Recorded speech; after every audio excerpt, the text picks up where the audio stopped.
আসসালামু আলাইকুম। আমন্ত্রণ বাংলা ভিশন সংবাদে আপনাদের সাথে আছি রোকসানা মিম। অন্তর্বর্তীকালীন সরকারের আরও দুই উপদেষ্টা শুভ্রদীপ চাকমা ও বিধান রঞ্জন রায় আজ শপথ নেবেন। রাষ্ট্রপতি মোহাম্মদ শাহাবুদ্দিন দুপুর 12টায় বঙ্গভবনে সাবেক রাষ্ট্রদূত শুভ্রদীপ চাকমা এবং জাতীয় মানসিক স্বাস্থ্য ইনস্টিটিউটের সাবেক পরিচালক অধ্যাপক ডক্টর বিধান রঞ্জন রায়কে শপথ বাক্য পাঠ করাবেন। এ সময় প্রধান উপদেষ্টা নোবেল জয়ী ডক্টর মোহাম্মদ ইউনূস উপস্থিত থাকবেন। এর আগে গত 8 আগস্ট অন্তর্বর্তীকালীন সরকারের প্রধান উপদেষ্টা ডক্টর মোহাম্মদ ইউনূস এবং 13 উপদেষ্টা শপথ নেন। এদিকে উপদেষ্টা ফারুকী আজম যুক্তরাষ্ট্র থেকে আজ রাতে দেশে ফিরবেন। তিনি সোম বা মঙ্গলবার শপথ নিতে পারেন। এই তিন উপদেষ্টা গত বৃহস্পতিবার ঢাকার বাইরে থাকায় বঙ্গভবনে শপথ গ্রহণ অনুষ্ঠানে উপস্থিত থাকতে পারেননি। এদিকে নতুন প্রধান বিচারপতি করা হয়েছে সৈয়দ রেফাত আহমেদকে। বাংলাদেশের 25তম প্রধান বিচারপতি হলেন তিনি। দেশবরেণ্য আইনজীবী প্রয়াত ব্যারিস্টার সৈয়দ ইশতিয়াক আহমেদ ও জাতীয় অধ্যাপক সুফি আহমেদের সন্তান। শনিবার রাতে প্রধান বিচারপতি হিসেবে তাকে নিয়োগ দেন রাষ্ট্রপতি মোহাম্মদ শাহাবুদ্দিন।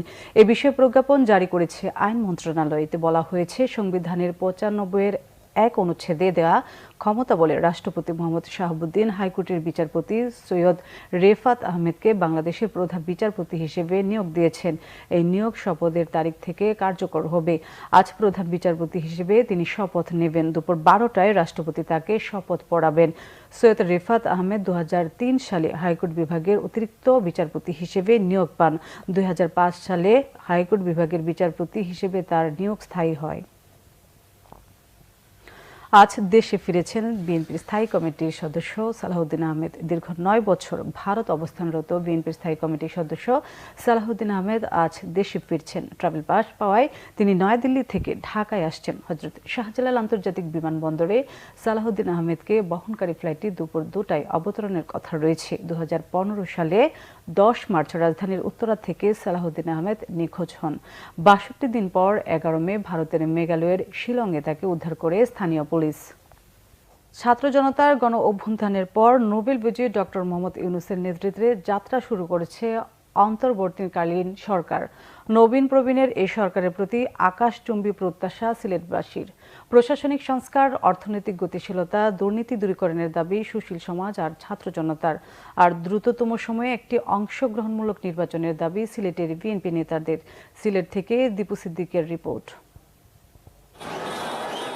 গেল 5 আগস্ট ছাত্র জনতার গণ অভ্যুত্থানের কাছে পরাজিত হয়ে প্রধানমন্ত্রীর পদ থেকে পদত্যাগ করে ভারত চলে যান আওয়ামী লীগ সভানেত্রী শেখ হাসিনা। অন্তর্বর্তীকালীন সরকারের প্রধান উপদেষ্টা বৈষম্য বিরোধী ছাত্র আন্দোলনের সমন্বয়কদের প্রস্তাবে প্রধান উপদেষ্টা হিসেবে অন্তর্বর্তীকালীন সরকারের দায়িত্ব নেন নোবেল বিজয়ী ডক্টর মোহাম্মদ ইউনূস। নতুন এই সরকার গঠনের পর থেকেই সিলেটবাসীর প্রত্যাশা ও প্রাপ্তির হিসাব করছেন। রাষ্ট্রীয় উচ্চ পর্যায়ে দুর্নীতিকে নির্মূল, অর্থ পাচার রোধ, মুক্ত গণমাধ্যম, রাষ্ট্রীয় দমন নিপীড়ন বন্ধ এবং আর কোনো স্বৈরাচার সরকার যাতে না আসে এমন প্রত্যাশা সিলেটের ছাত্র জনতার। আমার দেশটাকে দুর্নীতিমুক্ত করেন, আমার দেশটাকে স্বাভাবিক করে তোলেন, তার থেকে চাওয়ার কিছুই নাই। সর্বোপরি আমার দেশটাকে দুর্নীতিমুক্ত করেন, আমার দেশের টাকা পাচারটা আপনি রোধ করেন। আমরা অলওয়েজ তাদের মনিটরিং করতেছি, ঠিক আছে। আমরা হয়তো সবসময় এরকম ফিল্ডে না থাকবো, বাট মনিটরিংয়ে আছে। তো যখনই দরকার হবে তখন আমরা আবার মাঠে থাকবো। সংবাদপত্র স্বাধীন, কে চুরি করে কোন চোর থাকে, কোন ডাকাতি করে, তারা দর্ত সংবাদপত্র আলায়। আর সংবাদপত্র ডিজিটাল আইন করে বন্ধ করে দেয়। দুর্নীতি দমনে দুদককে শক্তিশালী করা না গেলে ছাত্র জনতার গণ অভ্যুত্থানের সুফল আসবে না বলে মনে করেন সুশীল সমাজ। ইতিমধ্যে সীমান্তকে অরক্ষিত করে বিজেপি চলে আসছিল বিভিন্ন জায়গায়। সেক্ষেত্রে দ্রুততার সাথে সীমান্তকে সুরক্ষা দিতে হবে। চিহ্নিত দুর্নীতিবাজ ওরা আমি মনে করি জাতীয় শত্রু। এরা 71-এ যারা আমাদের স্বাধীনতা সংগ্রামে যারা বিরোধিতা করছে, প্রত্যেক তাদের সময় এরা জাতীয় দুশ্মন। আগেই এদেরকে আমাদের স্বাধীনতা সার্বভৌমত্ব এখন এই বুলুণ্ঠিত হয়ে গেল অনেক, যদি এই অভ্যুত্থানটা না হতো। এদিকে ডক্টর ইউনূসের নেতৃত্বাধীন সরকারের কাছে প্রশাসনিক সংস্কার ও দ্রুত সময়ের মধ্যে নির্বাচনের দাবি বিএনপি নেতাদের। নির্বাচনবিহীন যে সরকার করার যে সংস্কৃতি দীর্ঘদিন চলে আসছে, সেইটার পরিবর্তন আসবে। গণতন্ত্র যেহেতু পুনরুদ্ধার হয়েছে, এখন আগামীতে এই দেশের মানুষ তার ভোটাধিকার প্রয়োগ করতে পারবে, তার ভবিষ্যতে যে নির্বাচন আসবে সেই নির্বাচনে তার ভোট দিতে পারবে। যত দ্রুততম সময়ের ভিতরে সবাইকে নিয়ে গণতন্ত্রের যে পূর্ব শর্ত নির্বাচন না দেওয়া যায়, অবশ্যই সব প্রতিষ্ঠানগুলোকে কিছুটা যে জঞ্জাল রয়েছে জঞ্জালগুলোকে ঠিক করে, তার জন্য অতিরিক্ত সময় তো নেওয়া যাবে না। ছাত্র জনতার গণ অভ্যুত্থানের সুফল দেশের প্রতিটি ঘরে পৌঁছালেই সার্থক হবে শত শহীদদের আত্মত্যাগ, এমনটাই মনে করছেন সবাই। Bangla vision news desk. দেশের চলমান পরিস্থিতিতে এক হিসাব থেকে 2 লাখের বেশি নগদ টাকা উত্তোলন করা যাবে না বলে সিদ্ধান্ত নিয়েছে বাংলাদেশ ব্যাংক। বাংলাদেশ ব্যাংক শনিবার ব্যাংকের ব্যবস্থাপনা পরিচালকদের এক জরুরি বার্তায় এই নির্দেশনা দিয়েছে। নির্দেশনা অনুযায়ী নিরাপত্তার কারণে শাখায় টাকা স্থানান্তর করতে সমস্যা হচ্ছে। এজন্য এক হিসাব থেকে 2 লাখ টাকার বেশি উত্তোলন করা যাবে না। চেকের মাধ্যমে লেনদেন তদারকি জোরদার করতে হবে ও সন্দেহজনক লেনদেন বন্ধ করতে হবে। তবে একজন গ্রাহক নগদ টাকা উত্তোলন করতে না পারলেও যে কোনো পরিমাণ নগদ টাকা স্থানান্তর ও ডিজিটাল লেনদেন করতে পারবেন। এই সিদ্ধান্ত আজ থেকে পুরো সপ্তাহ চলবে। এর আগে গত 7 আগস্ট থেকে নগদ টাকা তোলার সর্বোচ্চ সীমা ছিল 1 লাখ নির্ধারণ ছিল বাংলাদেশ ব্যাংক। আন্তর্জাতিক প্রসঙ্গ।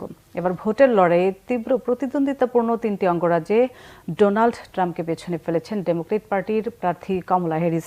এক জনমত জরিপে উইসকনসিন, পেনসিলভেনিয়া ও মিশিগান অঙ্গরাজ্যে এগিয়ে আছেন কমলা। নভেম্বরে আসন্ন মার্কিন প্রেসিডেন্ট নির্বাচনকে কেন্দ্র করে এই জরিপ চালিয়েছে নিউ ইয়র্ক টাইমস ও সিয়েনা কলেজ। 5 থেকে 9 আগস্ট পর্যন্ত চালানো জরিপে অংশ নিয়েছিলেন 1973 জন। শনিবার প্রকাশিত জরিপে ফলে দেখা গেছে ওই 3 অঙ্গরাজ্যে ট্রাম্পের চেয়ে 4 পয়েন্টে এগিয়ে রয়েছেন কমলা যেখানে 50 পয়েন্ট পেয়েছেন, সেখানে ট্রাম্পের পয়েন্ট 46। নির্বাচনে জো বাইডেন প্রেসিডেন্ট প্রার্থী তার দৌড় থেকে সরে দাঁড়ানোর পর এই প্রথম 3 অঙ্গরাজ্যে উচ্চ পর্যায়ের জনমত জরিপ চালানো হয়।